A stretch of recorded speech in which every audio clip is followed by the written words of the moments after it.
All right, what's up, everybody? I had a kind of a minor disaster happen. The night that I recorded the first video, I took a little break, sat down and recorded another hour and 45 minutes worth of answers, and was planning on chopping that up today and chopping it in half, turning it into 2 episodes, and uploading the next one today.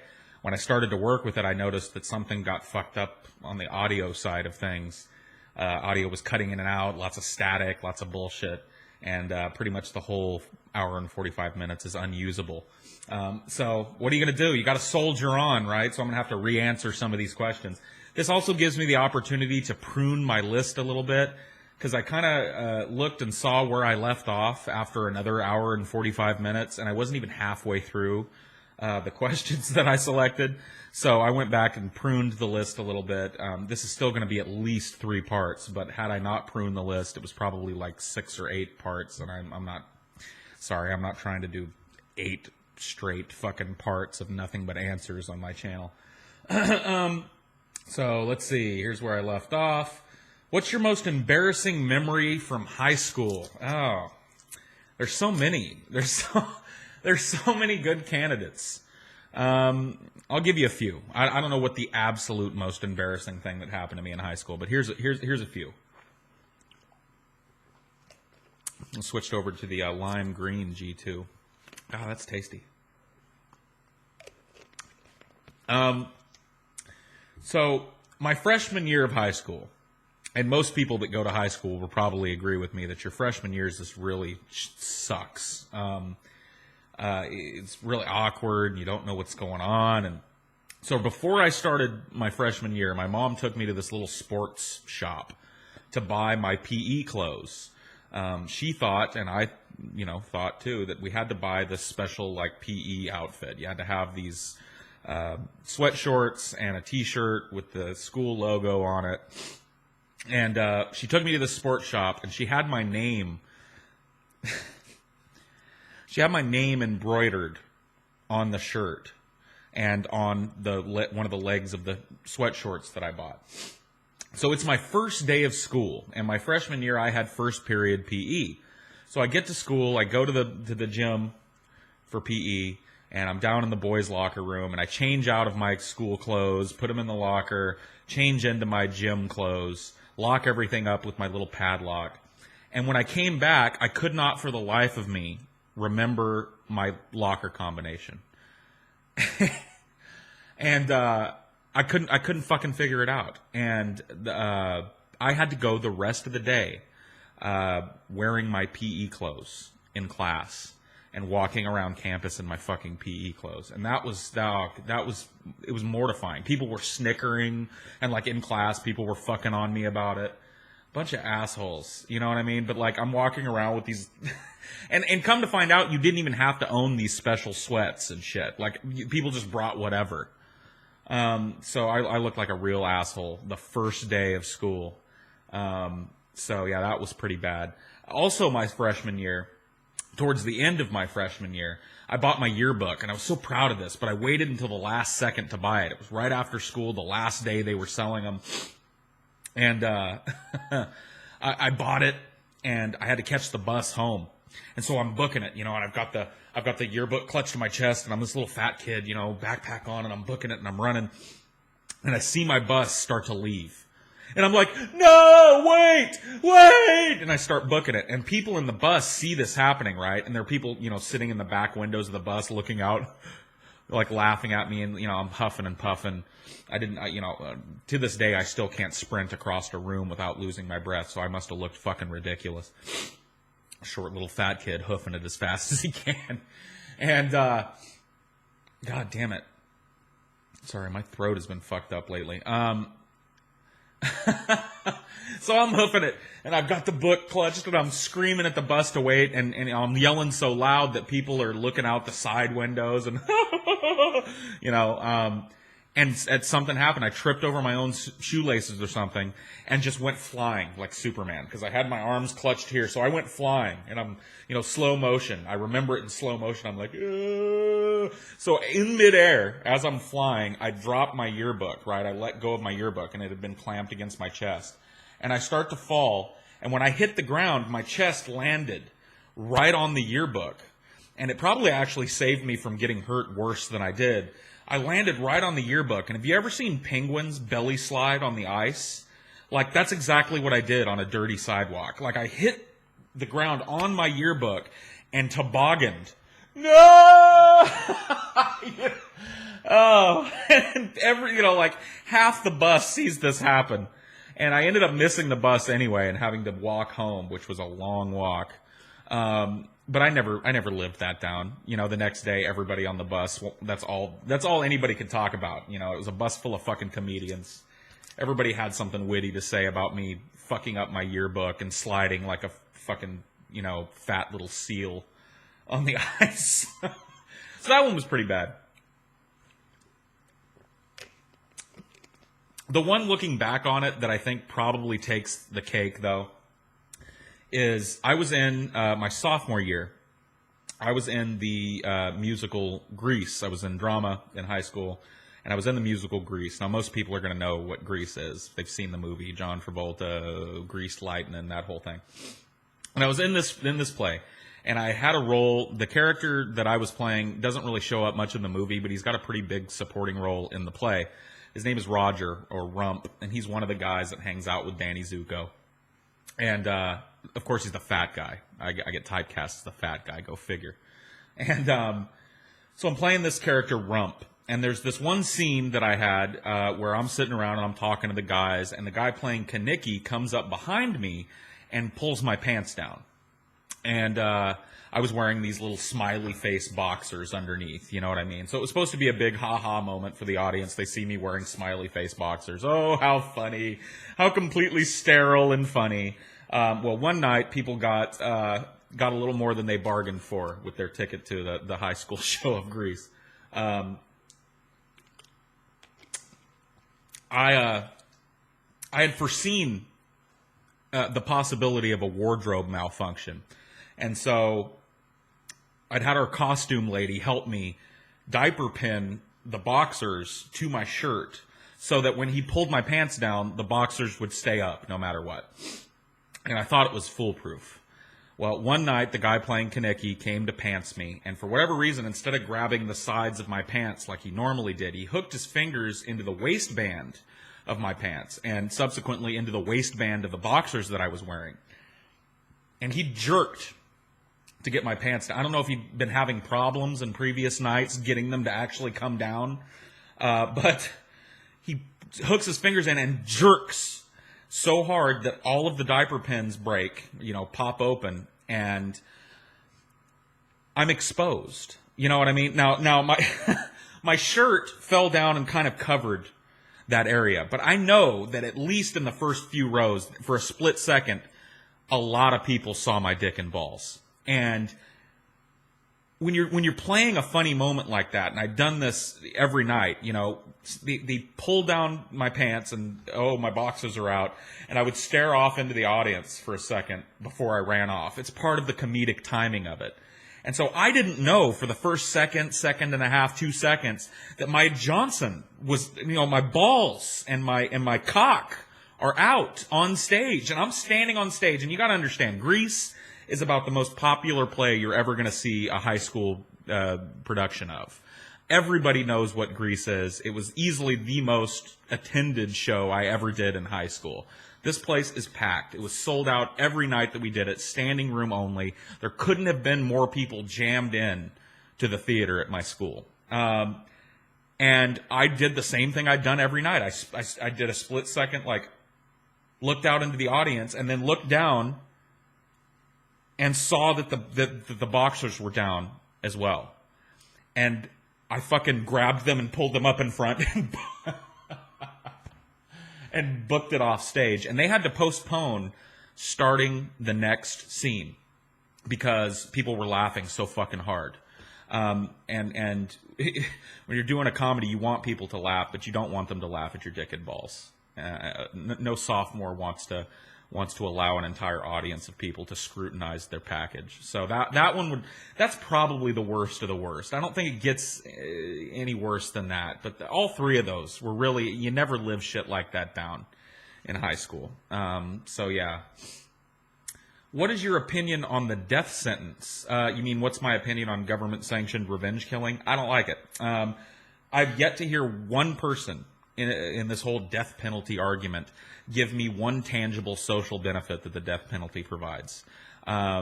It's a barbaric vestige of a time, where you'd catch a thief and lop his hands off, or you'd catch somebody fucking your wife and they'd put him in the stocks for 10 days and then put him in the guillotine. It just doesn't, none of it makes sense to me. A lot of people will say, oh, it's a deterrent. Yes, the fact that we're so hard on crime is a deterrent. People think twice about committing violent crimes or rapes because we have the death penalty. And that sounds really good on paper. The problem is that none of the studies that have been done about this ever line up with that as reality. It's not a fucking deterrent. It doesn't bring the person who was raped or killed or murdered back. It just doesn't provide a benefit. And on top of it, you got to open this can of worms.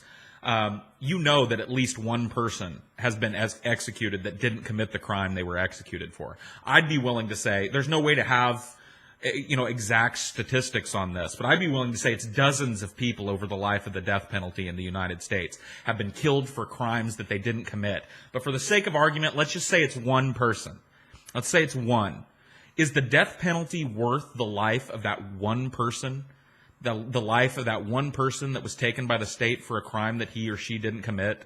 For me, the answer is no.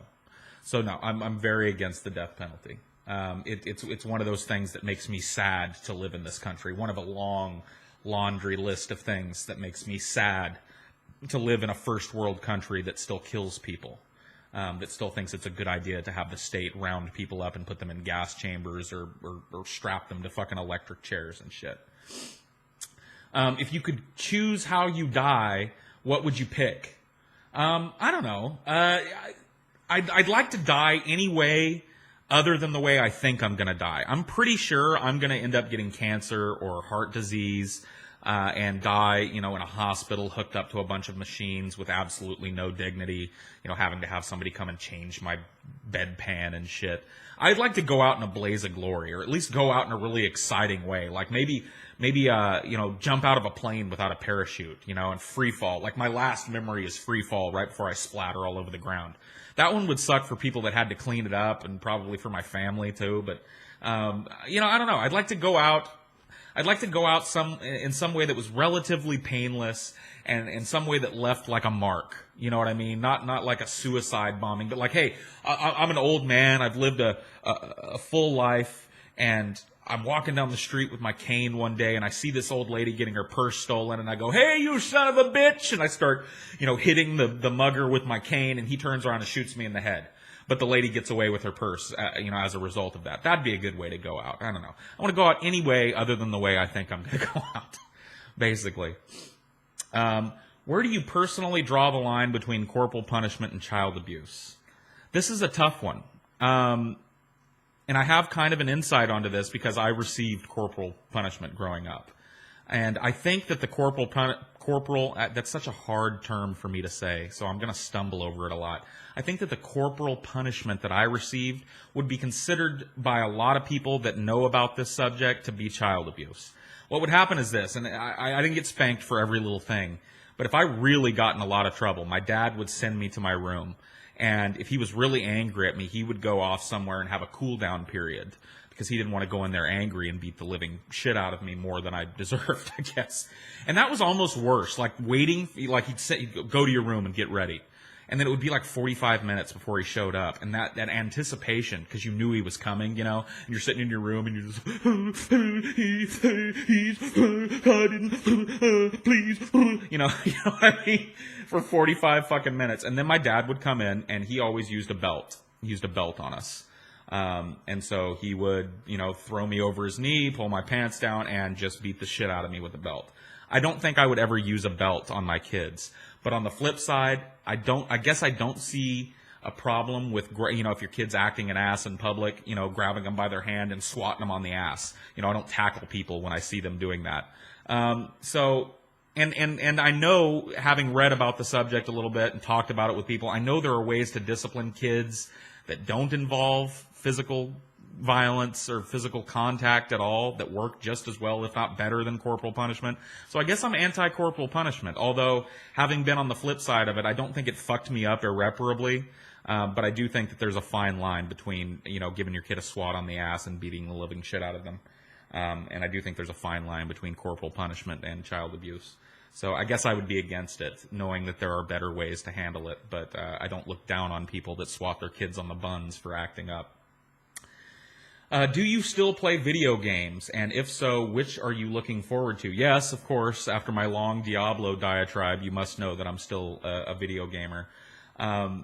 I do still play video games, and the ones I'm looking forward to obviously Diablo 3, which I've got my fingers crossed might come out this year, and it looks phenomenal. It looks fantastic. A lot of, now that I'm doing this after this other video had gone up, there's a lot of Diablo 2 fanboys that were at my throat. Oh, Diablo 2 is a vastly superior game. Well, in my opinion, no, it's not. It's still a great game. I'm not shitting on Diablo 2. I fucking played the shit out of Diablo 2. And I cannot wait for Diablo 3. So that's one of them that I'm waiting for. Let's see. The Mass Effect games. I'm a huge fan of the Mass Effect games. I played Mass Effect 1 and 2, and I cannot wait for 3. Mass Effect 3 is going to be fucking... it's going to be so epic. It's going to be so fucking amazing. And for those of you that haven't played Mass Effect, one of the cool things about it is, if you play Mass Effect 1... your character transfers over to Mass Effect 2. It's a trilogy of games. It eventually will be a trilogy when the third one is released. And the character that you created in Mass Effect 1 carries over to 2, and it carries over to 3. And all the decisions that you've made during the game carry over with your character. So you might have a pretty different gaming experience depending on what decisions you made. So I've got 2 characters that I've gone through both Mass Effect 1 and 2, and I've made wildly different decisions on both of them, and I just can't wait for that series to wrap up. And then part of me is sad that it's wrapping up, because I could play Mass Effect through Mass Effect 10 and still probably love it. There's also Rockstar's releasing a game, I believe, this year called L.A. Noire. Rockstar Games is probably most famous for their Grand Theft Auto series of video games. And they released, I think, last year a video game called Red Dead Redemption, which was that game was fucking awesome. It was like an Old West video game, but open world, and it's beautiful, and you can steal people's horses and ride off into the fucking sunset, or explore this giant area of the world. It was great. And L.A. Noire looks like it's going to be like a 1940s themed Los Angeles detective story type of thing. Hence the name Noir, I think.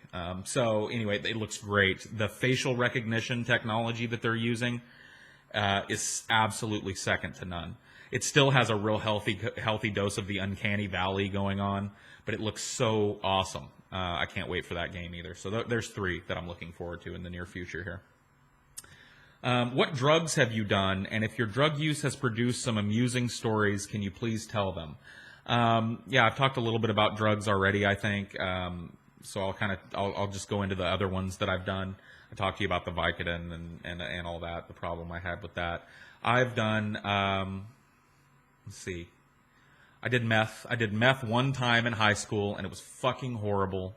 I do not, for the life of me, understand why people would ever do that drug. It made me feel like shit. My heart was going a mile a minute. I thought I was going to have a fucking heart attack. I was exhausted on one hand, and all I wanted to do was sleep, but my body was so fucking awake. It was the worst. And I guess maybe that's because I'm more of a downer type guy. I'm more, I like the opiate feeling. I like getting stoned and vegging out. That's the kind of high that I'm drawn to. And this was the exact opposite of that. I've experimented with some psychedelic drugs. I've done acid. I did acid one time, and I've done mushrooms several times over the course of my life. And I think mushrooms have been my best psychedelic experience. I did acid one time, and I just felt really high, I think. Well, actually, no. I did, as I was getting acid and mushrooms mixed up. The first time I did acid, I've done it twice now that I think about it. The first time that I did acid produced a pretty funny story. I took it with my friend Rodney, and we were still in high school. and I dropped acid at his house, and we're sitting around in his bedroom, and I just felt kind of high, you know what I mean? At first with the acid, it just made me feel a little bit loopy, and I wasn't really getting a whole lot of visuals or anything.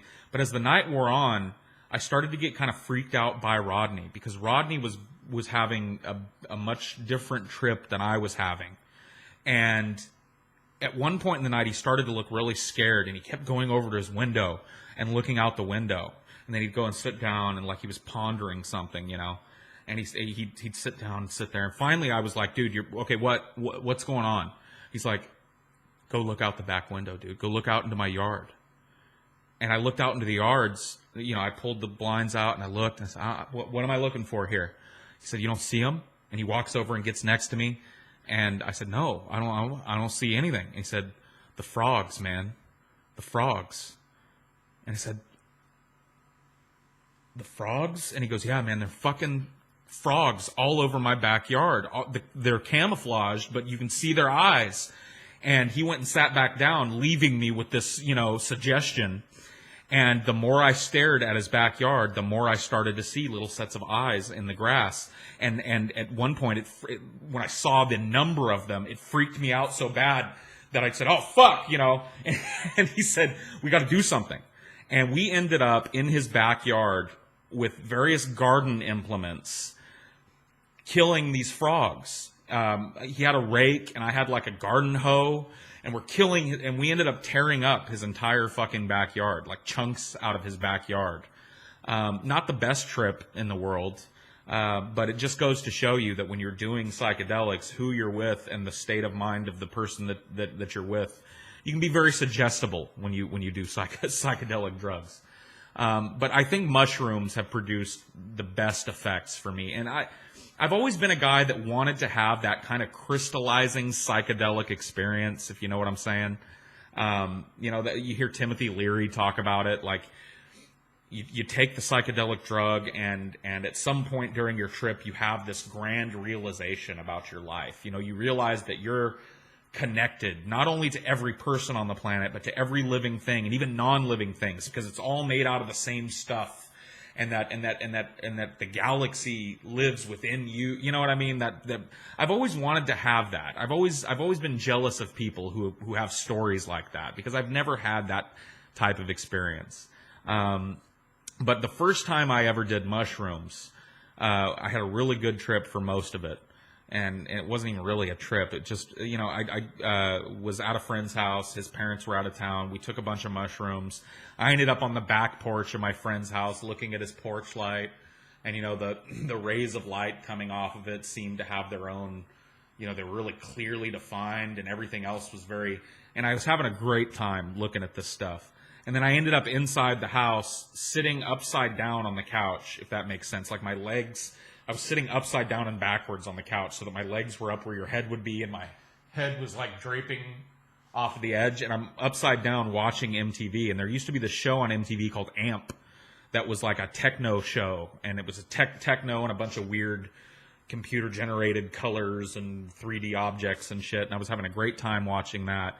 And then my asshole friend steps in, and I asked somebody for a glass of water. I was like, man, I'm really fucking thirsty. Can somebody give me a glass of water? And this friend thought it would be really hilarious to get me a glass of vodka. And so he pours a whole glass of vodka. And I'm talking like a glass, you know, like a full-size glass of vodka. And I drank it. He gave it to me, and I was so thirsty that I just chugged it. I don't even think I noticed it was vodka. And everybody thought it was just really fucking hilarious. And an hour later, everybody else has passed out, and I'm the only one awake, and now I'm fucked up because I didn't know I had drunk that amount of alcohol. So I'm starting to feel sick. I'm starting to feel my head is spinning in two different directions, and I thought I was dying. I tried to wake people up, and they're like, dude, you're fine. Just fucking go to sleep. And I'm like, fuck. I ended up in the bathtub with hot water running over my head, going, oh, God. Oh, God. But, yeah. So that's, you know, if you're considering trying psychedelic drugs, be careful who you do them with, because their frame of mind can really affect, I guess, your situation. Let's see. If you had a YouTube channel for a different purpose, something other than discussing religion and politics, what kind of channel would you have? I've actually thought about starting side channels before. The first side channel, and I actually started this up and then decided not to do it, or got the ball rolling on it at least. I thought for a while about doing a Let's Play channel. Now, for those of you that don't know what this is, Let's Plays are when a person records themselves playing a video game. So you use screen capture software to record yourself while you're playing the video game, and then you give a running commentary over the video game. Now, the first time I heard that this existed, I was like, what the fuck? Like, who would want to watch someone else play a video game? But as I tried it, and I actually really like it. When you find a really good Let's Player, it can be fun to watch them go through a game, even if it's a game you've played before. You know, and good Let's Players will talk about the game, but then they get off on these tangents and you know, really funny things happen during the game. I don't know, I liked it. And I thought for a while there of starting up a Let's Play channel. My favorite Let's Player personally is a guy by the name of Nintendo Capri Sun here on YouTube. All one word, Nintendo Capri Sun. And he's awesome. He's a really big Let's Player, so it's not like I'm letting you in on some underground knowledge there. But he's really awesome. He's such a good guy. I don't know how to explain it. He has another channel too where he just does normal vlogs. I still hate that word. He does normal vlogs, and I don't know. I feel a real connection with him personally. And I don't know how to put this without seeming like I'm being kind of an asshole, but he's not the best looking guy in the world. You can tell he's kind of had a hard time of it in life. He works a job that a lot of people would consider to be a really shitty job.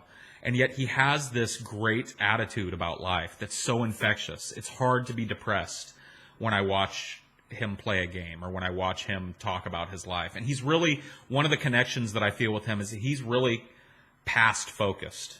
I've always thought that there are like three different types of people in the world. There are people that live, you know, that are very future-minded, and those are probably the most successful people in the world, people that can plan way ahead, that can create a goal that's 10 years out and strive towards that goal, and that's where their focus is at. There are people that are really focused in the moment, and I think that if you interviewed people, they would be the happiest people that are focused on that day, you know, or that hour. They're living their life in the moment. And then there are people like me who are really focused on their past. My past defines me, you know, and I spend a lot of time thinking about things that I've done, things that I've said, things that have happened to me, and relating them to my life. And a lot of people, you know, have told me, you know, that shit is over, you need to let go of it, but I can't. I'm that type of a person, and he is too. And he tells great stories from his childhood, and I like to think that I have some good ones too. So I thought about doing a Let's Play channel, but follow through is a problem with me sometimes. And I was afraid I'd start playing a game and then get tired of doing it, and I'd have this half-played game. And but I still may do it in the future. I don't know. And then I've thought briefly about maybe creating a second channel just to do normal vlogging. You know, people are always asking me for more videos, so maybe a secondary channel that I could make videos about shit that happened to me that day, or really raw videos where I sit down and they don't necessarily have a point, just to get in the habit of making videos more often. So I've considered doing those two types of videos. Do you think that the internet creates a kind of free-floating hostility? And do you think it engineers a more hostile populace? I think that the internet, I think it creates a kind of second life for people. And I think the internet allows people to live out these kind of psychological fantasies with other people. I mean, obviously the story that I told, you know, what I was able to do as a 16-year-old with the help of the internet. And I don't think that that's all too uncommon. Maybe on that scale it is, but I think that a lot of people, the anonymity of the internet really gets to them in strange and unusual ways. And I've even struggled with this. You know, it's much harder to be angry and forward and really just hostile towards somebody when they're in the room with you. You know what I'm saying? So I found that the internet in me has kind of brought out a level of hostility that maybe doesn't show up. And I'm not saying it never shows up in my personal life. When I fight with people, there tends to be a lot of verbal hostility there. But when I go back and I watch my old videos, I see a level of hostility that I don't know would be there if that person was in the room with me. And there's some people I think it would be. For example, Yoke Up. Yoke Up is a guy that I don't see anything, he's never done anything redeeming with his channel. And the hostility that I've projected towards him on YouTube stays with me. When I think about Yoke Up, I instantly get angry. And I think were he in the room here, I wouldn't have many kind words to say to him. But on the flip side, there have been people who I've been very openly hostile with that when we have interactions outside of that initial expenditure of emotional energy, you know, it turns out I kind of like them. The Fifth Watcher is a good example of this. If you've dug around in the, you know, older videos on my channel, I did 3 or 4, maybe even 5 videos to this guy named the Fifth Watcher, and a lot of hostility between the two of us. And a few months after I made my last video towards him, I ended up bumping into him in Stickham. And we ended up having a conversation, and it turns out he's a pretty nice guy. I still disagree with a lot of his standpoints on things, but he's a pretty nice guy. A more recent example would be, who's that? What was that guy's name? Beyond the Pale. I made a video directed at this Beyond the Pale guy. Very hostile video coming from me, kind of a passive-aggressive video coming from him. And then he sent me a PM a day or so after that video. And we got into this kind of like back and forth via PM. And it turns out we don't disagree as much as we thought we did, you know, and that we probably have more in common than we don't. So I think that the internet allows people to act out a level of aggression that they don't act out in their real lives. And maybe that's a good thing, and maybe it's a bad thing for some people. I think some people take it to an extreme, because I think that as time goes on, that barrier that we think is between us and the people on the receiving end of this shit, I think it's shrinking, and I think it's almost non-existent at this point in history. I think it's almost gone, and it's going to be interesting to see what happens when that connection becomes more real. But yeah, I would say free-floating hostility. I think that's actually a pretty good term for it. I don't know if the internet creates it. I think it might be something that's innate in human beings that the internet allows them to tap into. What are your ideas, opinions, predictions on immigrating from the U.S. to a European country? I won't ever do it. And it's not because I don't think there are better places to live, but it's that I feel that if I were to leave the United States at this point where I'm so disappointed and so ashamed to call myself an American, that I would feel like a cop-out. I would feel like it was a cop-out. I would feel like I gave up on something. And I still to this day don't know what I can do to improve this place. I still don't know what the answer is, what the key is, what I could possibly do. But I will tell you this. I plan on going down kicking and screaming. I'm not going to leave this country. And as long as I'm allowed to, I'm going to voice my opinion about this country because I think that that's important. I think it's more important than maybe some people give it credit for. Just being here and being on the inside of it seems like a really important thing. And if I were to run to another country, I would feel like I was giving up, you know. Leave a mark behind. Leave a scratch on the edifice, you know what I mean? Yell and scream, go down kicking and screaming, voice your opinion, and then maybe future generations will come along and they'll see that little dent you left on the edifice, and maybe it'll read paulsego was here. Yeah, I know that's probably kind of stupid, but I would feel like a cop-out if I left America at this point, even though I don't know what I can. I feel almost totally helpless here. I still have a great affection for what this country could be. So I really haven't considered moving to a European country or any other country, to be honest with you. If I did, I have a feeling I'd probably end up settling in a Scandinavian country. It just seems like their quality of life seems to be at the top of the index, you know. So I'd probably end up in Sweden, Norway, Finland. Would not look forward to learning their languages, though. Those are some really harsh languages to learn, or so I've been told. In high school, I actually knew a girl. She was a foreign exchange student from Finland. And, man, if she was a reflection of what chicks are like in Finland, she was the weirdest fucking chick. She had her nose pierced, which wasn't allowed at my school, by the way, at this time. And she thought it was the dumbest thing that they made her take her nose piercing out, because she, it was pierced and it would leave like a hole, like a very palpable hole in her nose. And so it was almost like she went to the extreme to show people how displeased she was. And she would, like, during class, she sat right next to me, and we were kind of, I think we were friends. It was hard to tell because she was so fucking weird. But she would plug her nose, like her nostril, with her thumb, and go and like blow boogers out of the nose piercing. She was just so, like, she hated American society. She hated how, like, repressed we were. She was like, she used to tell me, all you Americans, and I do a horrible Finnish accent, but she would say, all you Americans have a stick up your ass, you're so like, why do you care? Why do you care how you dress? Why do you care how you talk? Why do you care what other people think? And she was just, I don't know. But I think that maybe I feel a connection with that area of the world because of her. She used to bring these little candies in, and this just goes to show you, for those of you that are in America, how weird a world Finland could possibly be.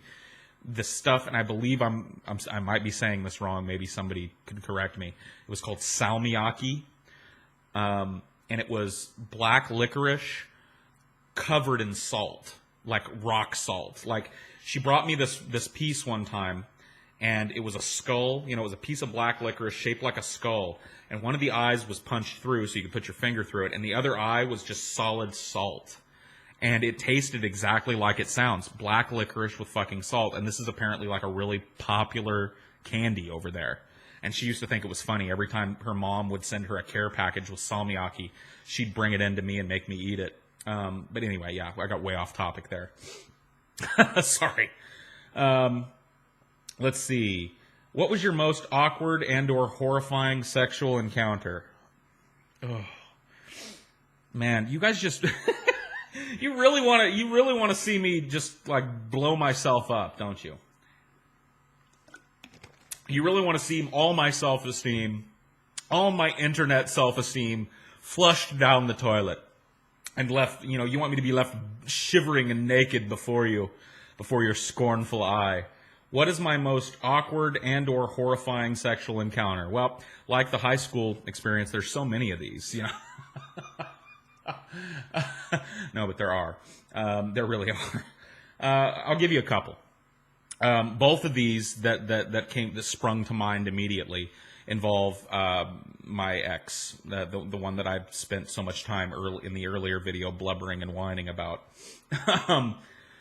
So this one time I was watching a friend of mine's house. He and his family were out, and my girlfriend was staying there with me, and it was my job to take care of their dog, make sure their dog got in and out, and to watch their house and all this shit. And their dog, he was a wiener dog, a Dachshund, a little wiener dog named Archie, and he was the most disgusting dog ever. The first thing that you noticed about Archie was his big pendulous balls. Archie was not neutered, and he was very proud of the fact that he was not neutered. And Dachshunds, they have these little stumpy legs anyway. And Archie's balls, I shit you not, draped almost to where they would drag the floor. And he would just proudly, like, flop these things over on things. And you'd look over at him and you go, oh, hey, Archie. Fuck. Put it away. You know what I mean? He didn't even have the common decency to sit on them. He would, like, fling them out to the side and then sit. So it was like him and then his balls. That doesn't really have much to do with the story. But Archie was a fucking asshole. And he hated everybody. He was snappy. He'd growl at you for no fucking reason. He was just an asshole dog. Anyway, my girlfriend and I were staying there, and I was taking care of Archie. And I was still really into sex. Like, it was brand new. It was very exciting. Just a few weeks ago, I had started having sex. So that's all I wanted to do. All I wanted to do was sex. Sex in the morning, sex in the evening, sex at supper time. It's sex and bake, and I helped. I didn't want to eat, I didn't want to sleep, I didn't give a fuck about my job or school. All I wanted to do was have sex. And I brought over this air mattress because I've always thought it was kind of creepy sleeping in other people's beds, and even creepier, like, fucking in other people's beds, because I wouldn't want somebody fucking in my bed. So I brought over an air mattress, pumped it up, and we were sleeping on that. And we're laying in there one night, And, you know, I make my move. We're kind of making out in the airbed. And I've got one arm, you know, under her head and one arm kind of draped over her chest. And we're kissing and having a good time and making out. And as the makeout session is going on, I can't believe I'm telling this story. As the makeout session is going on, she starts to make these noises that, and I didn't have a whole lot of experience at this time, but to me, these noises were not indicative of makeout noises. I'm going to have like something like, oh. You know what I mean? She's making these noises that to me did not really mean makeout. And it started to freak me out a little bit because her breathing started to accelerate a little bit, you know, and I could feel kind of her heart rate. And at one point I kind of sat up a little bit. And Archie had wormed his way under the covers and was poking his nose where the sun didn't shine. Now, to this day, I don't know how she didn't know, because in thinking about this, let's walk through this logically. We're making out, so my head is up here with her head, right? So it couldn't have been that. I couldn't have been, you know. My head is up here. One of my arms is back or behind her head, and the other arm is over her chest. The only thing that it could have possibly been on me was a finger, and I could have reached down there and dabbled, but I wasn't. And the difference between a dog tongue / nose and my finger, I don't have a vagina, but I'd like to think there's a pretty palpable difference between those two things. And so I look up and I see Archie's ass sticking out from underneath the covers. The front half of his body is underneath the covers between her legs. The back half is hanging out, and his tail is...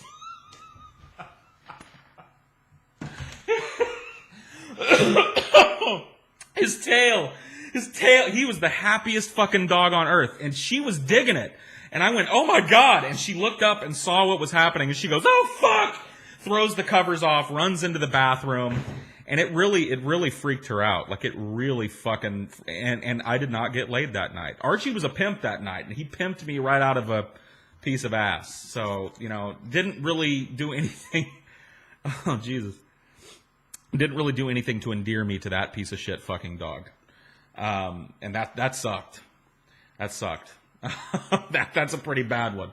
Another one involves me in Archie's position, if you get my drift. Same girl. We had been drinking rather heavily. We had a party at our house or something, and we made our way up to the bedroom. And once again, this was years and years later though. Years later, we had our own place by this point. I go and make my move on her, you know what I mean? She's like, oh, honey, I'm so drunk. And I'm like, baby, I'm drunk too. And she said, oh, what are you doing? And I said, I'm going downtown, baby. I'm going downtown on the O train. So I start making my way down to the love triangle, and I'm kissing it and I'm licking it because I'm thinking about sticking it. You know what I mean. I know you know what I mean because I know what I mean. So I make my way down there, and I'm working my cunnilingual magic, let's put it that way, and was so drunk that I fell asleep while going down on her. I used her crotch as a pillow and fell asleep, and apparently she noticed that I had stopped doing whatever it was that I was doing and had to maneuver me off to the side so that I could, you know, pass out somewhere other than on her vagina. So those are pretty bad. Those are pretty bad. There are more of those, but I don't think you're going to get any more of those. I gotta be honest. That's I think that's more than enough. In fact, way more than enough. Let's see. By now, it's quite obvious that evolution will cause ramifications in what we know as humanity in the not-so-distant future. While there are people developing intellectually more and more, there are also groups of people seemingly more and more visceral. Yeah, supposing that at some point a rupture, not a rapture, a rupture happens in what we know as humanity and conflict occurs, which side is bound to prevail and why? So you're asking, you know, you've got people that are intelligent, and then you've got this other subset that you think is growing, and I agree, of people that are dumb and visceral and angry and brutish. Do you really need to know which side ends? Like, if we have this precipitous collapse, right, and we're looking at a Mad Max Beyond Thunderdome situation, the brutes win in my head. Because I'd like to think of I'm not a fighter. I'm not an aggressive I'm a verbally aggressive person, but physically I've never been an aggressive person. I don't know that I would have it in me to kill another person. It would have to be such an extreme situation. But I know that I wouldn't be good at it. It wouldn't be something that I would do with relish, and I would probably hesitate where somebody else wouldn't. I don't think I'd last for a fucking week, if society collapsed and we had a Fallout 3 situation on our hands. I think the brutes win. And that's one of the bad things about hitting the reset button on society, is that the brutes win. Ever been to a psychologist? Yes, I've been to multiple psychologists. I've struggled with depression and anxiety my entire adult life, most of my young teenage life, and I've been in and out of psychologists and on multiple different drug cocktails throughout my life. And I've never found that talk therapy or psychotherapy helped me all that much. In fact, to be honest with you, I've never found that pharmaceutical drugs helped me either. I feel like I'm almost too much of an introspective person to have talk therapy help. I can see how it could help some people, but I spend a lot of time up here in my head, and I kind of know the basis of some of my or most of my problems. I kind of know the things that happened to me as a child that fucked me up and put me in the position I'm in today. I kind of know at least where at what point in my life my depression started, and at what point in my life my anxiety started, and where that springs from. And a lot of psychotherapy and talk therapy seems to be focused on getting to the root of that for people, and I feel like I've already gotten there. So the questions that they ask you are questions that I've asked myself. So I'm not saying, I know it helps people. I know some people that have been really helped by it, but for me, it's never really helped me. And I had a really bad experience the last time I went to you asked about a psychologist. The last time I went, it was actually a psychiatrist. I went to my doctor. This was about a year and a half, maybe 2 years ago. I went to my, normal practitioner and said, I would like you to refer me to a psychiatrist. Because I believe I'm right about this. Psychiatrists are psychologists. They do the same thing, but the psychiatrists can prescribe medication. I wanted to have a doctor that could do talk therapy or psychotherapy with me and then prescribe me medication as well. And she referred me to this doctor. I went and saw him, sat down for about 20 or 25 minutes with him. He asked me the same questions that every other doctor I'd ever been to asked me. I very dutifully and honestly answered them. And after about 25 minutes of talking to me, he pulls out his little pad, his little prescription pad, and scribbles this down and says, okay, I want you to start taking this, and I want to see you next week, and we'll talk some more. And he put me on a prescription for a medication called Effexor. I think it was Effexor XR. And I was happy because it was a drug that I hadn't been on before. And so he started me off on pretty high dose Effexor XR and bumped me up not long thereafter. And I couldn't really tell if it was helping me or not. The next week I came and something kind of weird happened. I sat down with him and he asked me, okay, how's the drug doing? And I said, I don't know. I don't know how I don't know that I feel a whole lot different. And he said, okay. And then he starts asking me some of the same questions that he'd asked me the time before.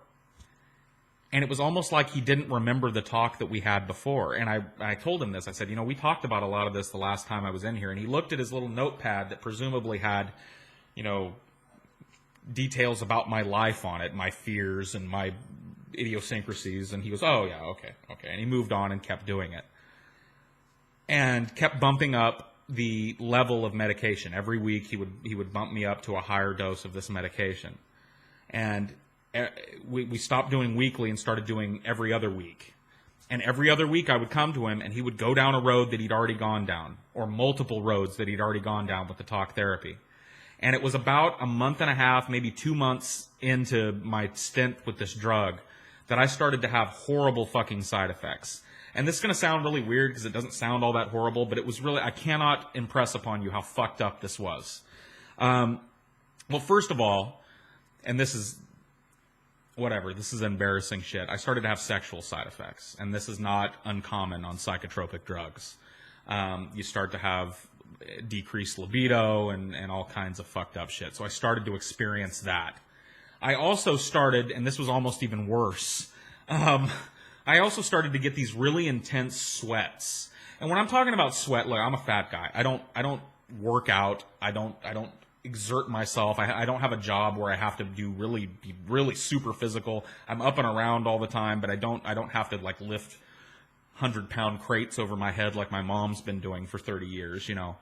I would exert myself in a small way, like I'd have to climb up a ladder for something. And just the exertion that it took to climb up that ladder, I would pour sweat. I mean, like I could feel it. It started in my head, and I would feel it literally oozing out of my pores on my head, and it would drip off of me like I was in a shower. After about 5 or 10 minutes of this, my entire shirt would be soaked. And I work around people, so I can't be covered in sweat like I just ran from my life, you know, from an abominable snowman or some shit. Like the fucking Rancor from Star Wars. The fucking Rancor from Star Wars chased me down the street, and I just got to work. You know what I mean? I can't be drenched in fucking sweat from head to toe at my job. And so I went to the doctor and I told him about this, fully expecting him to say, okay, well, let's get you off this drug. We'll step you down. You can't stop taking psychotropics, right away, but you can get off of them. You have to step down. And he argued with me, knowing that I was having the sexual side effects, knowing that I was having this sweating, knowing, and I told him that I'd been having really weird dreams that were waking me up 3, 4, 5 times a night. Knowing this shit, he said, I really think you ought to just ride this out, stay on the drug. I think this is going to do good for you. And he refused, and I told him, I said, I don't want to stay on the drug. I want to get off the drug. And he said, well, you'll have to step yourself down off the drug, but I don't recommend it. And it was at this point, after having telling him the problems I was having on this drug and how this drug was not helping me, but actually hurting me. It was at this point, having him argue for me to stay on this drug, that I realized what this guy was. And I put it all together in my head why every time I came to see him, it was like he'd never met me before. This guy didn't give a fuck about me. He didn't give a fuck about my life. He didn't give a fuck about my problems. He didn't care if I got better or not. This guy was a pill pusher. This guy, like all other doctors, gets a kickback from a pharmaceutical company depending on how many people he puts on a certain drug. And he had a vested interest in me staying on this fucking drug that was fucking my life up. And I was already not a huge fan of psychology and psychiatry, and that was the nail in the coffin for me. I had to step myself down off of this drug without the help of that doctor. He just basically told me, oh, just start taking lower and lower doses, don't go off of it right away. He didn't really care to give me any plan or help me come down off of this drug. And coming down off of this drug, if you can believe it, was worse than being on it. I went into an almost immediate withdrawal that was so bad. I'd have full body shakes. I started to have auditory hallucinations. I would vomit up food for no reason.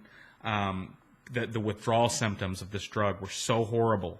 And I finally, and I feel stupid for not doing this before, but I finally went on, online and looked up this drug, and there are whole communities of people that have been on this drug, that have had these types of problems with it. And it was only going through that shit and hearing the other people that had the same thing as me that made me able to get off this without completely fucking losing my mind. I mean, full-blown auditory hallucinations where I would hear things that weren't happening all throughout the day. Like there was somebody saying my name right in my ear. I mean, fucking had me wigged. And that's the nail in the coffin for me. I know it helps other people, but I'll be figuring out how to handle my own problems from here on out. Maybe you think that's dumb, but I cannot put myself in that position again. So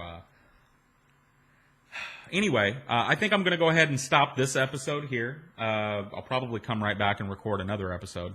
But take a little break here. Next video 2 days after this one. I'll see you then.